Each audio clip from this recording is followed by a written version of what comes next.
I was an absolute crazy partier at that time. So I was making so much music all the time. I lived in this big house with 11 other musicians. I really am just trying to be a vehicle to my subconscious saying what it needs to say. Hello and welcome to the Eras podcast with me, Abbie McCarthy. You join us for a special one today. We are on the road here at Rough Trade East in London for a big album launch party for the exciting and vibrant visionary that is Remi Wolf. We're going to be talking about her second album, Big Ideas, and all the moments and learnings that have led her up to today. Let's do this. Can I get a huge round of applause as we welcome to the Eras podcast, Remi Wolf!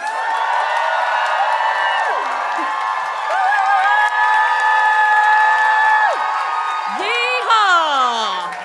She's here. Thank you. Wow. Aren't your fans the best? That is such a lovely reception. Thanks for coming, everybody. How is it to be in London? Do you like London? I like London, yes. I do. I just got off tour yesterday. So I'm scrambled eggs a little bit, but it's good. It's good. I feel good to be here. Yes. Yeah. And we're very excited to be talking about your new album in just a bit. Let's start at the beginning, though, with a younger Remi Wolf, who wasn't doing music, but was competing in the Junior Olympics, zooming down those slopes. Yeah, that's true. What? Yeah. So, yeah, I was a junior Olympic athlete for a while, from like when I was 8 to about 16, 17. And yeah, essentially I was just like a ski racer. I like went through the gates, hit the poles, people like to say. I was doing that like really competitively, but was also kind of doing music at the same time. Because I started singing when I was in like 4th grade. I was like 8 years old. Okay. And then I was kind of doing them both simultaneously, singing and performing a little less intensely as the racing, obviously. But yeah, eventually I made the switch over. And were your family supportive of that, the kind of move from sport to more music? Yeah. They were very supportive of me. They pushed me pretty hard in like everything that I did. So kind of as soon as I stopped racing and started really focusing on singing, I used to busk around when I was like 15, 16. And I would go to like main streets in different cities in the Bay Area, which is where I grew up. And me and my friend would like, you know, put out like a hat or our fucking guitar case. And we would busk and sing Kings of Leon songs and shit. And we would make like a lot of money. Oh, okay. Like we would go for 2 hours and we'd probably make like $200, which for me at the time was like crazy. I think it's also because we were like two cute like little high school girls trying to like do something. I'm sure we sounded like shit, but But yeah, I think as soon as we started doing that, we kept doing it like every weekend. And I was like, I feel like I could do this as a thing. And then I just kind of went balls to the wall and I put together a band and like really started performing around the Bay Area. And then, yeah, just went really hard. And yeah. I think busking is such an art because people aren't there to see you, are they? They're rushing here, there, and everywhere. Do you think that's helped give you confidence as a performer? Yeah, I've been having to busk and like doing open mics, which we also did. I was also in this after-school program where we would put on a recital every 2 weeks, and I was performing with a bunch of other kids who were my age, and we were like putting on legitimate shows for our families and whatnot, but like I was performing at least like 3 times a week. Oh, wow. Like not very serious performances, but it gave me so much experience really early on in my life, like reading people and what they want to see, what they like to see, like what gets a reaction, what doesn't get a reaction, what like vocally I like to do, what vocally people like to hear. I think I learned a lot about all that when I was in high school. Yeah, that is a good education for sure. And then you started writing, recording and releasing your own music at the start of 2019. So what do you remember now of that era? Dude, I had no thoughts in my brain. I was just running on pure instinct because I just graduated from college. I went to music school. It's called USC in Southern California, in LA. I just graduated, which is more than a lot of music school students do. That is so true. Yeah. I was an absolute crazy partier at that time of my life. I was like going nuts constantly. And so I was just like running off of fumes. But I was in music school, so I was making so much music all the time. I lived in this big house with 11 other musicians. So it was us all in this like essentially trap house. But we were jamming and throwing parties and throwing shows and like producing music and writing music together constantly. Like that was kind of my second education to school. Because I don't know, music school it's good, but it teaches you a lot about like the reality, like theoretical parts of music and stuff. But actually doing it with my friends was kind of really what taught me how to collaborate and how to like communicate with other people and also how to like make friends, which is a huge part of my job as well. Absolutely. So who were some of the people in this house with you? Okay. My friend Liz, who you guys know from my song Liz. I lived with her. I lived with my drummer Connor, who's not here, but if you guys have seen my shows, he plays drums. My friend Danny, who plays trumpet for me sometimes. My friend Cole Preston, who's in this band called The Wallows. I don't know if you guys know them. Yeah. Let's go. What a house this is, by the way. It was a crazy house. I mean, so many people came in and out of this house, and we all still work together. They're all still like my best friends. So that was a really fun experience. But yeah, anyway, back to the original question, which was 2019. Essentially, as I was leaving this house and like preparing to graduate, I started just like hustling crazy and trying to like get out there and meet people outside of the USC community and like really kind of get into like the LA songwriting scene, which I was able to like kind of do pretty quickly because we used to throw parties and people used to come to the parties and I would meet so many random like songwriters and musicians at these parties. So I was kind of able to like wiggle my way into writing songs for other people, which I really quickly figured out that I hated. And I figured out that I wanted to actually write for myself mainly, which I already knew, but I had to, dip my toes. And then my main collaborator now, Jared Solomon, who was actually one of my busking mates back in high school. I've known him since I was 15. He came through to LA on a tour, and he was also just had no idea what he was doing with his life. And he like stayed in my house, and we set up like a mini studio in my room, and we wrote a bunch of songs. I think the first song we wrote together was Sauce. And Guy also came out of one of those writing sessions. But essentially, like, I hadn't seen him in 5 years, and then he came back, and immediately we were like, okay, I think we need to like keep writing together because it felt good. It's really hard to find like a kismet, chemistry-filled relationship in general, but musical relationship, they're really precious. And I think we both knew that and leaned really heavily into it. And essentially for all of 2018, we were just writing together, writing a bunch of music. And then I think in January of 2019, we released Guy. And then that kind of just snowballed. Yeah. And then it felt like you hugely burst onto the scene. Photo ID obviously was all over TikTok. Yeah. Disco Man, what a song, honestly. Those two releases really introduced your sound to a lot of people. Yeah. Do you think that was the turning point? Did it feel like that for you, where you were like, actually, music is something that I can genuinely see as my path now? I think I already felt that. I think I felt that it was my path for like a really long time. I think it was just a matter of when. But I don't know. Photo ID came out, and it was right at the beginning of the pandemic. And that was really confusing. obviously, for all of us. But I didn't even know what TikTok was. I truly had no clue what it was. And then I remember my manager calling me and being like, your song has like 1 billion reposts on TikTok. And I was like, cool. That sounds crazy. I was like, that's weird. I have no idea what TikTok is. And it was specifically in China, which is a completely different platform. But then I think those videos ended up making their way into what we now call TikTok.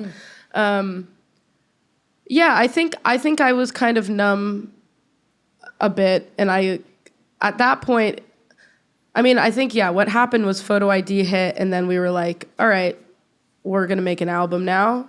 And I essentially took 6 months and COVID and just was literally by myself with Jared every day and like lost my mind a little bit, but we made an album, which is Juno.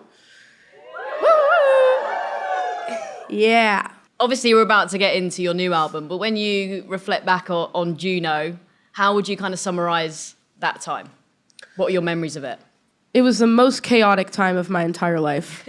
Like, I don't even know how I got through it, to be honest, because I made the album and released it in 6 months, and I don't know if you guys have seen any of my videos, but I made a video to every song. After the album was released as well, I went on tour for 2 years, and that was fucking nuts. So many highs, so many lows, so much laughter and joy, and so many tears and like brutal coming of age bullshit. It was nuts. I'm glad I'm out of it. I'm glad it happened, but I'm kind of glad that I'm now blossoming into somebody who has a little bit more footing of like what's going on. So you feel like you've grown a lot as a person, and just your place in the industry, you understand it all a bit better. Yeah, I had no idea what I was being thrown into, essentially. And this industry, like, really, it just throws it at you, and it's it's just go, go, go, go, go. Like, when it's go time, it's really go time. And I was a baby. I was 25. Like, I was 24. My life just so drastically changed in like a split second with COVID and with getting signed to a label and with like people liking my songs. And it was like a huge adjustment that I think took me a while to wrap my mind around. And I think that this next album, Big Ideas, which is, I think this album was it's about that coming of age. It's about my coming of age story and like kind of me synthesizing and processing all these lessons that I went through during this 2-year touring period. Because I'd go out on tour and then I'd come home and I'd be home for like a week. And in that week, I'd write like 10 songs and then I'd leave again. I think in 2022, from the end of 2021 to the end of 2022, I went on 11 tours. And wow. I think I played like 168 shows or something, which is a lot. That is so nuts. Yeah. You must have been like, where am I some of the time? Yeah. I didn't know. Know. You're like, hello, let's not say the place. Yeah. And that kind of like state of being in constant like fight or flight, kind of confusion, it stirred up a lot of feelings, and it made for a lot of insane stories. Like, I just did so much shit. Like, Alone in Miami, I don't know if you guys have heard that song, but that song is just like straight out of like travel mania. I literally flew from London to Miami and had this like 5-day insane escapade at Art Basel. And that song wrote itself. It's literally what I did in Miami, and I wrote exactly that down. But that was so cool about writing this album, is that I was able to process all these like insane psychotic experiences and actually put them down on paper and document them into like these little like time capsules, like these like weird time capsules of like of experiences that I couldn't possibly like get the feeling. I couldn't relay that feeling to you unless I put it in a song or unless I like, yeah, I mean, I can't really do anything else, so put it in a song. Yeah. And a great collection of songs, obviously a highly anticipated second album, which the fans are starving for. I've been very, very lucky that I've got to listen to the album in advance to do this interview, and we've got to make an announcement. It's a Remi Wolf summer, everybody. It is fantastic. Obviously, there's a lot of talk about, you know, the difficult second album. Your debut did so well. Uh-huh. Did you feel the pressure making this, or like you say, was it actually just kind of a bit easier? You're just letting out the things that you've learned over the last couple of years. I mean, making this album was a lot easier than making my first album. A lot of people go into the studio and they'll have their song that they already like wrote in their house and shit, and then they'll bring it in and they'll produce it out like that. But I kind of work opposite. Like I write it as we're producing and as we're kind of forming the identity. And because of that, it comes out really, really quickly. Like we'll have essentially like 80% of the song done within the first 3 hours or something, because it's just like the song and the sonic identity of the song are being birthed simultaneously. And I think it's just the way that me and my friend Jared work together. We are both incredibly ADHD in the studio, but once we like lock in, we're able to focus really, really well, but we have to get it done in that moment or else it's gone. Oh, totally. Essentially. And because of that, we are able to kind of like really keep each other focused and go, and we just do it really fast so that we can like capture what we're feeling, because everything is so fucking fleeting and crazy and our minds are just going everywhere. But that's kind of how I write. And because of that, and because of kind of like I had this time containment of like I had, you know, a week or 2 weeks between all these tours I was doing, it kept me so focused and like very expressive and like free. And it was just so fun. Yeah, I just had a great time. We've got to talk about Jared. It feels like, you know, his name keeps coming up. Yeah. But the fact that you've known him, you know, since you were at school must be so nice. So when you're in the studio, it's just a safe space, I guess, so you can just express yourself however you want to. Is that what makes that bond so special? Yeah, I think we're so comfortable with each other. We've known each other for 12 years, and we just understand, and we're just able. We also dated, and. So there's that. Yeah, we were friends and then we dated and then we were friends again. And we also have all these children songs. We have these like songs. We don't custody. we don't have, oh my God, if we had babies, I don't know what I'd do. But I mean, essentially we have joint custody of all these songs. And they truly are like children out running around in the world. But we have divorced energy. So, so like, yeah, we're in the studio and we're getting along, and then we're fighting, and then we're getting along, and then we're fighting, and none of it matters because we know each other so well, and we know that we like, you know, love each other forever, and because of like that flow and the ease of it, we're able to just like fucking just be ourselves to like a T. And like get on each other's nerves, and then sometimes like that feeds into the song, you know, and you know, it's like a tension and a release type of vibe. Woo! Not that sexy.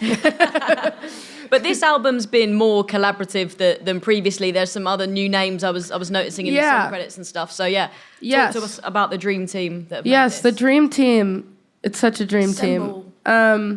Yeah, it honestly came together really organically. The album came together in 4 separate chunks. The first chunk I wrote with my friend Jack DeMeo, who was playing guitar for me in my band at the time, and then my friend Ethan Gruska, who wrote and produced Street You Live On with me, if you guys know that song. We started a bunch of songs together. I know them both really well also, which made that really, really fun.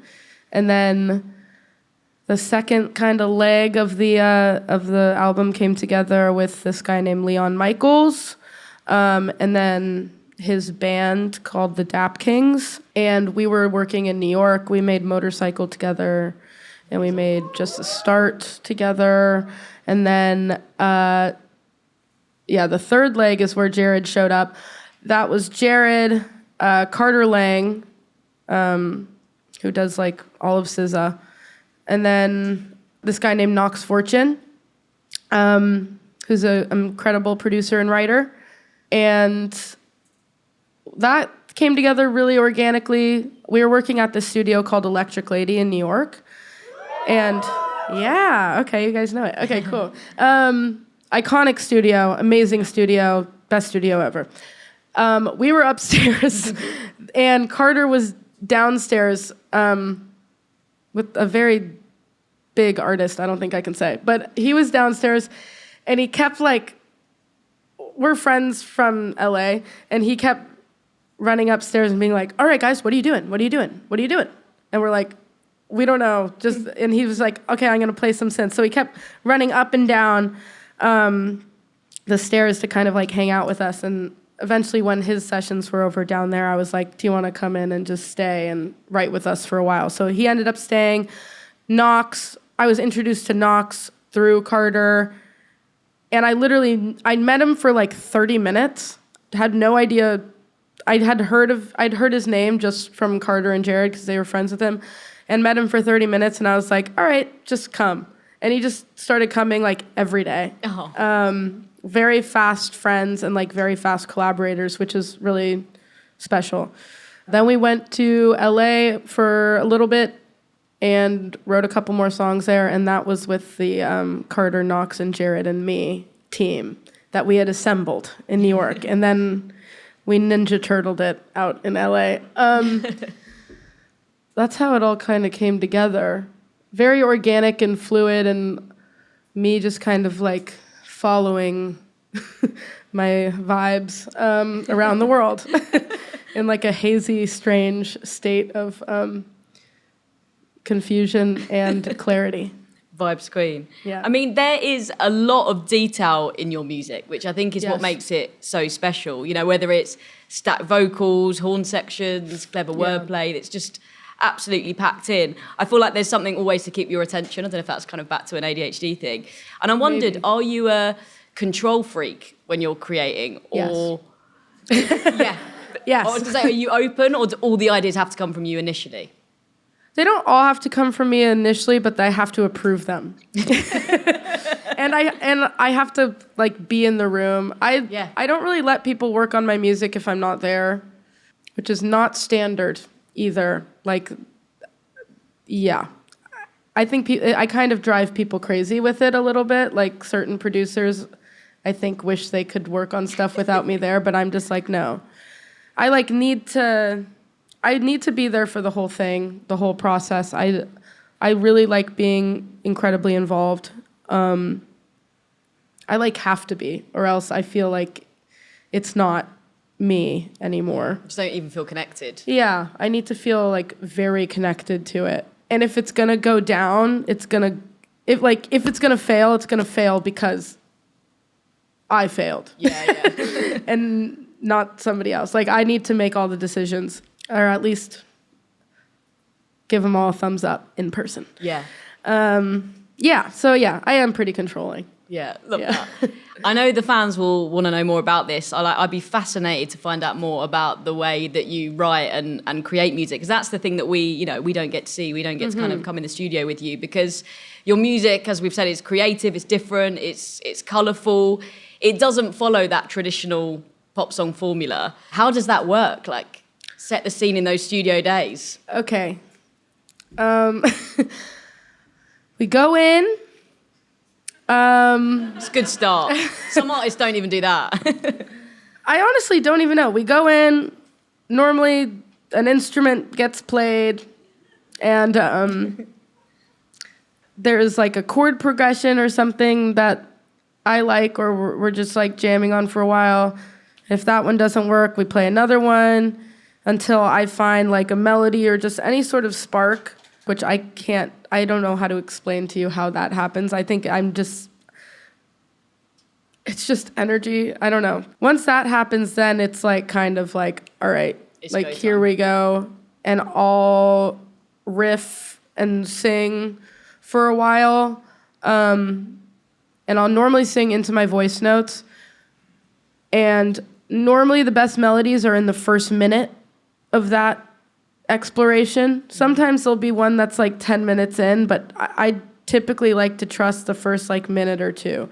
And those are the melodies that are typically the strongest for me, because that's just like completely uninhibited. You're just like, it's just what you hear. It's like what your body wants to do before it starts thinking too hard.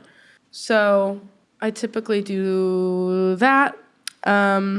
I don't know, we'll put some drums in there. It's so different for each song, but we'll start kind of building layers from the bottom up, and I will like very quickly get in a lyrical zone and just like I'll just do that for 30 minutes, and then the lyrics are normally done. In 30 minutes? Yeah. Love that. I write really quickly because I don't want to think.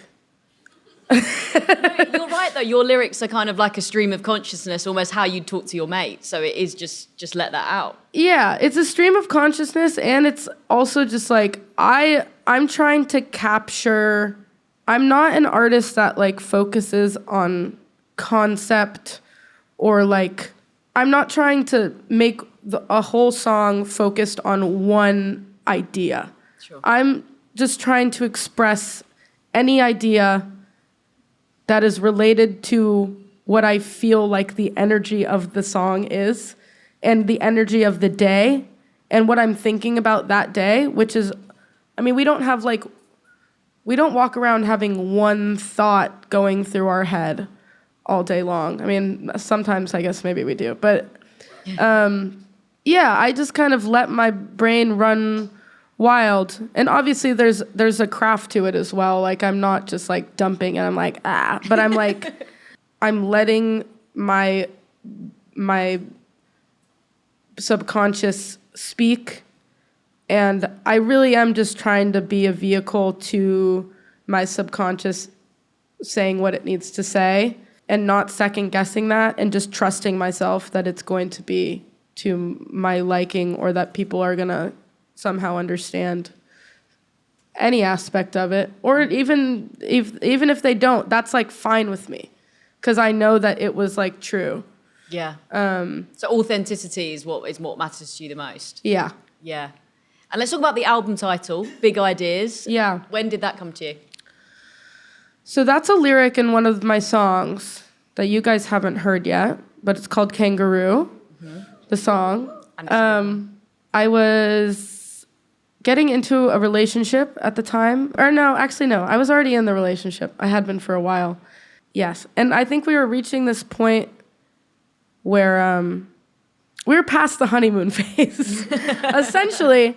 And I kind of wrote this song. It's kind of like a, sometimes when you're in this thing, and like the person who the truth you don't have blinders on anymore. It's like you're coming to terms with the fact that this is another person, and they also have flaws. That's what this song is about. And this phrase, big ideas of me, the phrase in the song is like, I'm talking my big ideas. I'm talking about big shit, and we're talking about it together. And then there's like, we're clashing.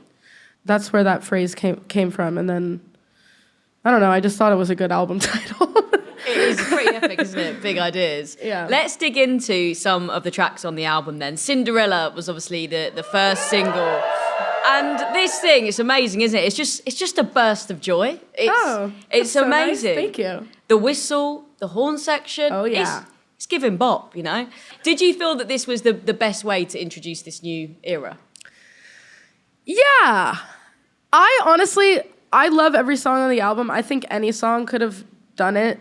But obviously Cinderella is like, it's a really feel good track. Mm-hmm. And I feel like my music historically has had kind of that feel good energy. So I thought it was like a good transition into a new era of music. It has horns, it's all live instruments, it's like a little elevated, and but it still has like the funk that I always try to bring to shit. Yeah, me and the boys in the hotel lobby. I literally have been singing that everywhere since it came out. Yeah. You definitely have a bit of a knack for writing earworms. Is that something that's always been quite natural to you?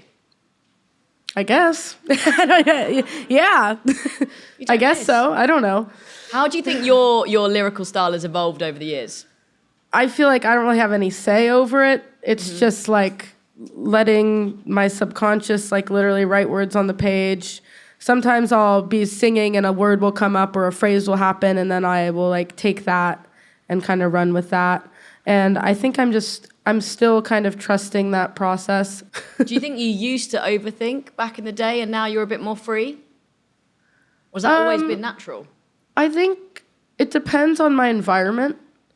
If I'm in an environment and with people who kind of have an equally free mindset, then it's the easiest thing ever. If I'm with, sometimes you get in a room with somebody who's like a songwriter, and that can stress me out and make me feel weird and self-conscious, and then I can't write.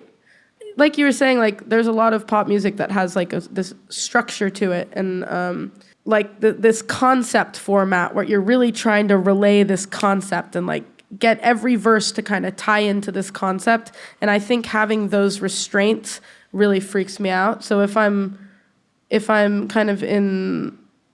a room with that energy going on, I'm like, oh my God, I need to like off myself right now. But yeah.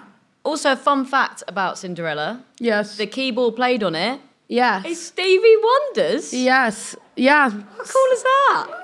It is. It's Stevie Wonder's Rhodes from the 70s that they now have in Studio B in Electric Lady. And it's like the best sounding Rhodes you'll ever hear in your life. It's so sick. That's amazing. And there's quite a 60s and 70s vibe to the album. It's got a kind of nostalgic energy. How did you actually achieve that? Do you think you were maybe influenced by the studio, by the surroundings? Yeah, this album there's kind of a lot of throwbacky energy. I mean, I think it had a lot to do with the gear that we were using. We pulled a lot of synths from the 80s, a lot of keys, Rhodes, whirlies from like the 60s and 70s. We surrounded ourselves with just vintage gear. And also, I mainly worked in kind of these bigger studios like Electric Lady in New York, Conway in LA, Diamond Mine in New York as well. And there's such a palpable like energy in the walls at these studios that I can't really explain, but I just remember the first time I walked into Electric Lady, I had like goosebumps for 30 minutes walking through. Because there's just so much history, there's so much music that's been made there. And yeah, just being in just in those walls, just kind of,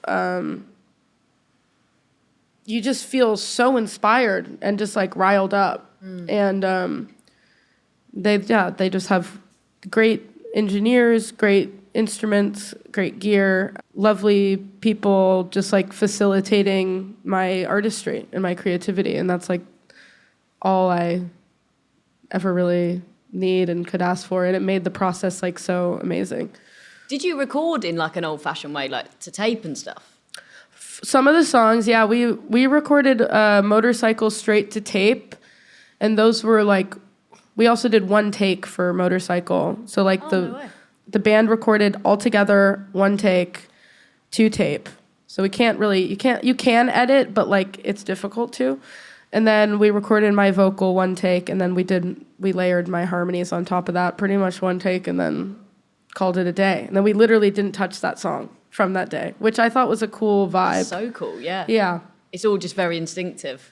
Yes. Next, you release Toro and Alone in Miami, which we've spoken about a little bit. And I feel like that was such a strong move, putting them out together. But also it shows, you can't put Remi Wolf in a box musically. It kind of shows the variety sonically on the album as well. Yeah. Yeah, because you got Toro, which is like still kind of this like funky bop. And then Miami, which is more like acoustic 90s rock, kind of Liz Phair inspired, if you will. Yeah, I put those 2 songs together because, like I was saying before, or in Toro, in the pre-chorus, I say, fly to Miami in the morning, you better make this one count.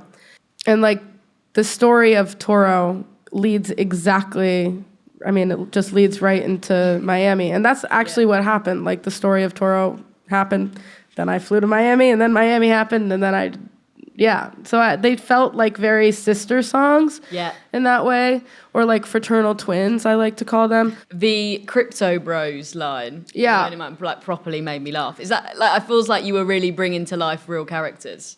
Oh my God, yes. Yeah, I don't know if you guys know what Art Basel is. Have you guys heard of that? Yes, okay. It's this like art festival, and that's why I went to Miami.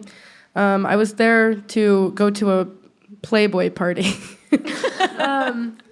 which I only ended up going to for like 30 minutes. But essentially, for some reason this year, I think it's because NFTs had just like had their huge boom. Everywhere I looked, there was a man talking about crypto to his friend. And I went to get sushi by myself. And I sat next to this couple. And it was only us in the restaurant, and essentially we were like eating sushi and drinking whiskey, and they were just telling me all about crypto and like all the really famous NFT guys that they were hanging out with. And I was like, I was letting them rock on it because I had no idea what the fuck crypto, I don't know how it works. And it was also just like insane and entertaining. Also material. I bet you're like, yep, keep going. Yeah. But yeah, essentially there was just a bunch of crypto bros and like a bunch of cocaine all around. And it was just insane. Miami's really strange, especially during Art Basel. But yeah, I'm glad it made you laugh. Would you say you're still a party person now? In a way, I guess. I've never really been like a party person. I've always kind of just liked getting like lit with my friends. Yeah. Like that's been my vibe more than like going out to a party and like clubbing and shit. Like I definitely don't go clubbing. I don't do any of that. Like if anything, I'm like just drinking wine in my house. Like that's kind of the vibe. Or like I'll go out and go to a house party. I love a house party. That's the best. Ultimate. Yeah, that's just fun. No pressure. You can be sloppy if you need. Get yourself an Uber after. Yeah, I don't know. I guess I am, but not in a traditional sense. I wanted to pick out one more track on the album that I just really connected with, which is Soup. It made me feel, quite emotional. Is it about being there for someone when they're not feeling great? That's sort of how I read into it anyway. Yeah. It's essentially about really wanting to be there for somebody and kind of not being able to do it because of your own personal hurdles and like trauma, essentially. Like you want to give yourself to this person and make them feel good and special and held, but you like are so wrapped up in, fear of getting hurt or abandoned, whatever the fuck it is, and not being able to do that, but wanting to so bad. Mm-hmm. Yeah. You're going to perform in just a bit, and you are one of the greatest performers I've seen in recent years. Like, you just have an infectious energy, and I love those shows that you go to where you can just, fully forget about things for a bit and be in the moment. And you must be really proud of yourself that you're your shows are that release for people? Yeah, I hope it is a release. It's definitely a release for me because I just go so nuts. Today I won't be going as nuts, but I will. I don't know if you guys have seen my shows, but I kind of just go really crazy. Yeah. Did any of you guys go to the Olivia Rodrigo shows? Hey! Okay, cool. Hell yeah. Those were fun. And Paramore. Paramore, No yeah. shit. Woohoo! Yay! Wow. I Okay. love seeing all the photos of you and Paramore when you were on tour, because you know how sometimes when you're the opener, you actually can just be left to your own dressing room. You don't always bond, but it looked like you guys had a genuine friendship. So yeah, how was that? They're so nice. They're like the sweetest people ever. And yeah, they've been like touring and they've been doing this shit for 20 years. And they're so locked in. They're also comfortable, so friendly, so down to connect and have deep chats. And yeah, they were really, really lovely to tour with and so inspiring to watch every night. I mean, Hayley Williams is just... an icon. Her live vocal, yeah. wow, just something else, It's isn't it? insane. I don't even understand how it's happening. And yeah, Taylor was so sweet. Zach was so sweet. My friend Brian Jones, who's in the band now, that was a nice bridge because I've known him for years and years and years. We went to school together. So it was kind of nice having him to kind of like shepherd us into the vibe. But yeah, that was a really fucking fun tour. I love that tour. Yeah, I bet. I know there is so much more to come from you, Remi Wolf, but for now, thank you so much. Remi Wolf, everybody!